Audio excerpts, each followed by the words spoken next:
All right, so as promised, I'm here to answer some of your questions today. The topic for discussion that I announced a couple days ago that I got a lot of great questions from you guys about is how to navigate the dating scene after something like heartbreak, divorce, even like some healing has been done, right?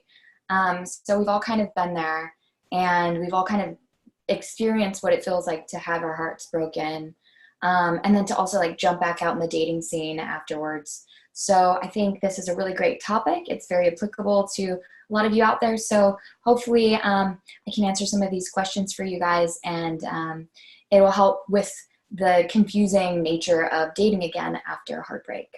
So let's get started. I only have like a handful of questions, so I'm gonna hoping to get to all of them for you. Okay. How do you know when you're ready to start dating again? Are there signs you should jump back in?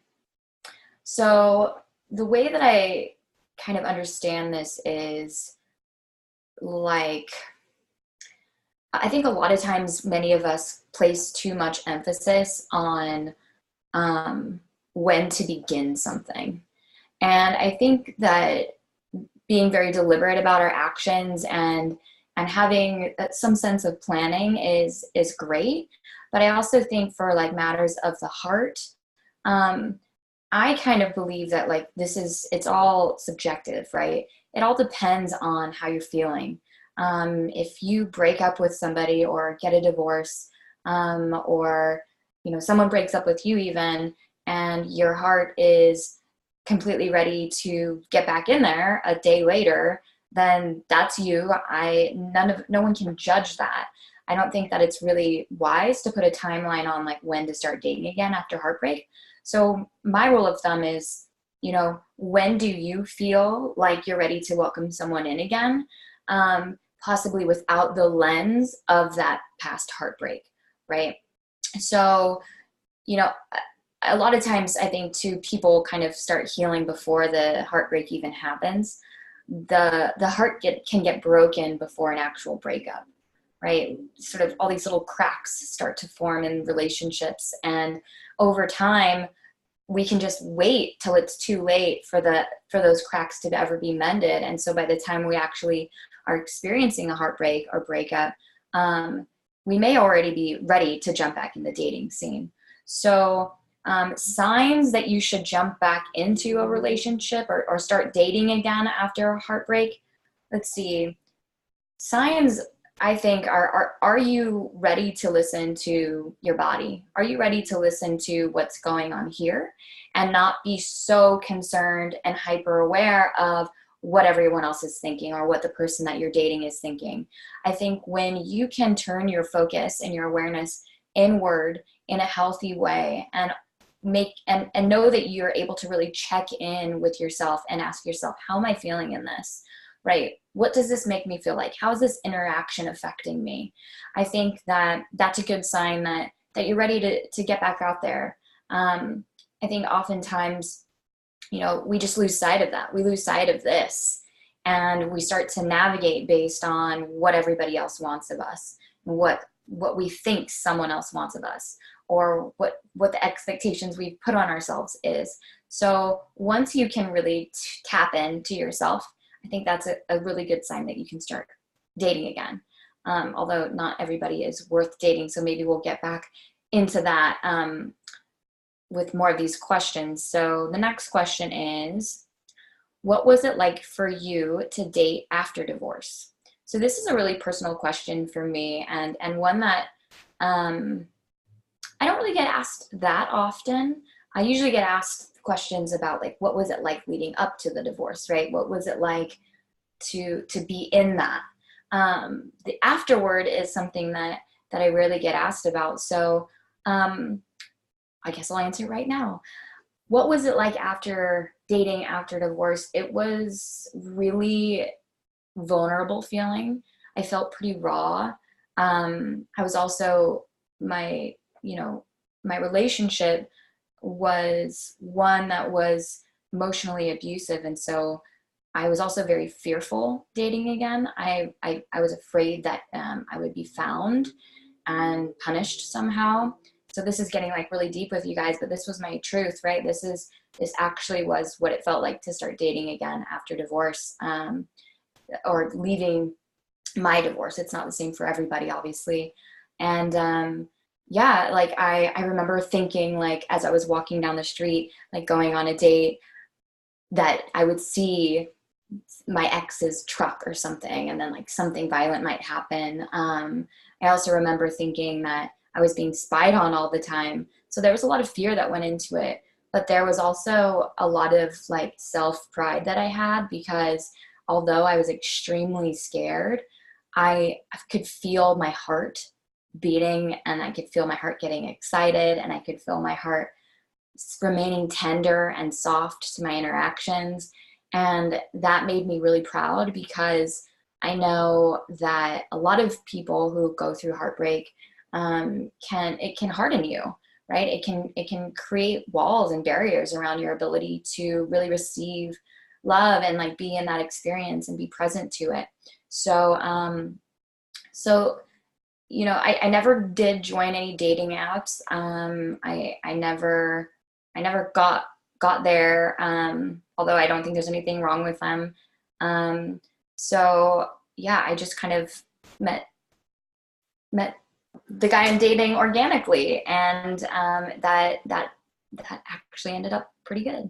So it also, to be completely honest, I think too, I went out a lot with my friends, and was trying at the time to like not be this emotional like volcano all the time. And so a lot of it had to do with me drinking, and just sort of like trying to numb out a little bit. There was a lot going on, and just trying to like figure out who I even was. I remember being out with my friends, and then being like, "You're single now," and I remember sitting there being like, "But who am I? Like, what am I?" And I was really like reframing all of that for myself. And so it was an interesting thing to navigate, being in that place of self-discovery, along with opening myself up to dating again. But like I said, I was really present to myself throughout that time. And that felt really good and safe, because I knew at the end of the day, like, I couldn't lose this, in any new relationship. So that's my short answer to that. Next question is, how do I deal with judgment when I'm opening dating after a year from my separation? How do I deal with judgment? So the way that I'm understanding this question is, you're worried about either one of two things, and maybe I'll answer them both for you. Either you're worried about what other people will think of you, or you're worried about how you will be judging other people based on your past experiences. So let's start with the first one. How do you deal with judgment of others onto you? The same way you deal with judgment from others in any situation, right? You have to choose to let people be responsible for their own opinions and their own feelings without taking it on to yourself. Hi, Crystal. So judgment is something that we all innately have, and it's something that it helps us to sort of navigate the world in a way that makes sense for us, so that we have a better chance at survival and thriving. So it's natural to feel judgment from others. We do it all day long. We're always making decisions, always making judgments, right? So how do you deal with it coming from other people? The way I dealt with it was, I literally just said, no one has all the answers, because I know I don't. And definitely no one has all my answers. So, they are allowed their judgments, but those don't need to be my own judgments of me. The second piece of that is like, maybe how do you deal with judgment onto other people that you're dating? A lot of times we can transfer our past situations onto our new prospective partners, and it can be really difficult to sort of like detangle like which is which, right? Which is me just projecting and which is actually them. It takes time. it takes real time. It takes real effort to really like figure out, your own judgments. I think it's one thing to figure out other people's judgments of you when you start dating again after you've been separated or divorced, but it's another thing to figure out your own judgments. And I think that's more worth looking at and more worth paying attention to than the judgments of others, right? How am I showing up? What's the lens that I'm looking at all of this through? Is it healthy? Is it one that I need to continue looking at it through? Or is it one that I can throw out and chalk up to a past experience, right? Next question. Which, aside from paying attention to red flags and things you have learned from your past relationships, what should you be aware of when walking into a new relationship after dealing with dating trauma? That's a big question. There's all kinds of dating trauma, I guess. So I think maybe let's take the route of like emotional maturity, I think would be a good one, because a lot of times, a lot of emotional trauma or dating trauma can be caused by emotional immaturity. So I think looking out for like, let's see, what should you be aware of when walking into a new relationship? You should be aware that everybody's bringing in their own shit to every relationship, right? Everybody's got their own shit. Nobody's got it figured out. There will be people who are not emotionally as mature who will try to tell you that they do have everything all figured out. There will also be people who will try to tell you that you expect you to have it all figured out. It's okay to not have it all figured out. It's okay for them not to have it all figured out. I think what is important to pay attention to is, are they willing to self-reflect? Are they willing to have some introspection? Are they someone who is able to internalize some of the things that are happening in the relationship dynamic, or is it all just externalizing, right? Is it always just their ex's fault or your fault or the situation's fault? These are all like little red flags and like things you should be aware of with your partner or potential partner, but also with yourself. If you find yourself constantly pointing the finger outside of you and feeling, a bit like more of a victim, I think it might be worth looking inward and saying like, what's my role in this, right? What responsibility do I have in this interaction? Next question I have, I guess it's just this last one. Do you need to express past traumas to someone you just started dating? If so, when is the time appropriate? If not, why? That's a good one. Do you need to express past traumas to someone you just started dating? If so, when is it appropriate? If not, why?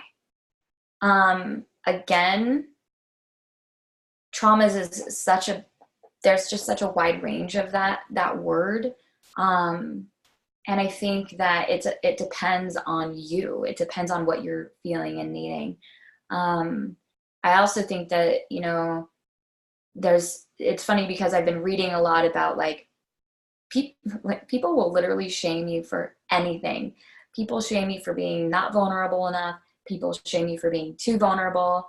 And it's just like, there's so much judgment. And so I don't want to be another judge here. Like, I really don't. I want to maybe turn the question back around on you and ask you, what do you feel like you need to have expressed? And is the person that you're communicating it with, do they feel like a safe space to do that? And if they do, then, and you need to express something, then I say, go for it, give it a shot. But if, listen to your gut, listen to your instincts. And I know a lot of times when you experience trauma in the past, we question our gut, right? The big thing about, traumas, relationship traumas especially, is that it creates this level of self-doubt in us of like, wait, can I trust myself? If I made that decision, what other decisions am I capable of making, right? So I think it can be hard when someone says, oh, just trust your gut, when you've been through trauma in the past, because that's the thing, that's that question, right? So I would say, number one, listen to yourself. If you're like, I really need to express this, go for it. If the person you're expressing it to feels like a safe space to do that. There's nothing worse than telling something to someone that makes you feel incredibly vulnerable and that person not receiving it in a compassionate way. Compassion is a big thing.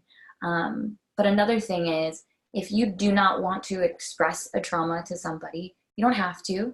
And I think that the time is appropriate when you feel it is, right? If you're in a healthy relationship, I think it will eventually come up to where you're going to want to tell them, like, hey, these are some of the things that I struggle with still, and they're due to these traumas that I experienced. I mean, I don't see anything wrong with waiting to have that conversation, and the hope is that the person you're expressing it to does hold you with love and compassion and empathy. And another thing is, don't put all your eggs in one basket, you guys. Friendships are so underrated. Friendships are so important. You do not need your romantic partner, your significant other, to be everything for you, right? I think the more people we have in our lives with more capacity to show us compassion and to be a safe space for us, the better off we'll be, right? So being able to, if you don't feel comfortable expressing one thing to one person, having another person. It's a lot of pressure to put on one human being to like be your everything, be all my friends, be all my family, and be my lover, right? And be my best friend. Like, it's just like, it's a lot. And I think, instinctually we operate best in like a tribe setting. So when we have good relationships with our families and we have good relationships with friends, and there's a bunch of diverse, different personalities coming to play, and people who will step up and say like, hey, you may not have this in your tool chest, but I have one of those, right? It can be really, really helpful and feel really healthy. That way you're not sort of standing on like one peg, right? It's like you have four legs and it's holding you up really firmly. So do not underestimate friendships. I know we are talking a lot about romantic relationships here, but friendships are huge. And, one more, how to deal with rejection when putting yourself out there after such a long time. Dealing with rejection is never easy, you guys. I think that I don't even have to say that, but let's see. Rejection feels like I'm not good enough, right? Rejection feels like I'm lacking, or you don't like me, right? But I think it doesn't have to feel that way. I think that's just a lens that we see rejection through sometimes. Rejection can feel like also a weight lifted.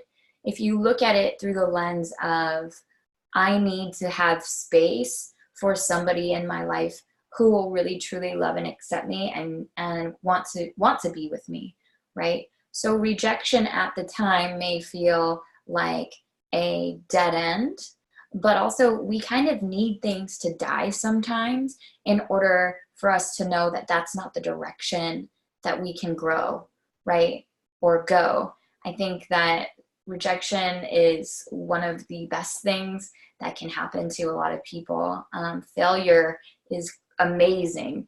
And a lot of people don't like to use the word failure in this day and age because everybody gets a trophy type mentality. But I think failure is amazing. I think it means we're trying something new and we're getting out of our comfort zone, and it shows us what we're made of when we have to get back up, right? So the same with rejection. Rejection is sort of a form of failure. I think it forces you to really see, like, I'm not for everybody, right? That's one of the things that I really learned is like, your job is not to be for everyone. Your job is not to please everyone. If everyone is pleased by you, then I would actually worry, right? It means that you're not fully embodying like anything. You're just kind of like whatever everyone wants you to be. So know that when you really are standing in your truth and when you really are living an authentic, transparent, empowered life, in the dating scene, people will reject that. And that's a good sign. That means you're not showing up how everybody wants you to. It means you're being you. And some people aren't going to like that, just like you don't like everyone else that you see. So that's my take on rejection. And that's all the questions I also have for you today. Thank you guys for watching. I'm going to be posting this video on my YouTube and also on the replay on Instagram Live, or on my Instagram. So thanks for tuning in, you guys. If you have any other questions about dating again after heartbreak, send me a direct message. Otherwise, hope you have an awesome Thursday. All right, bye.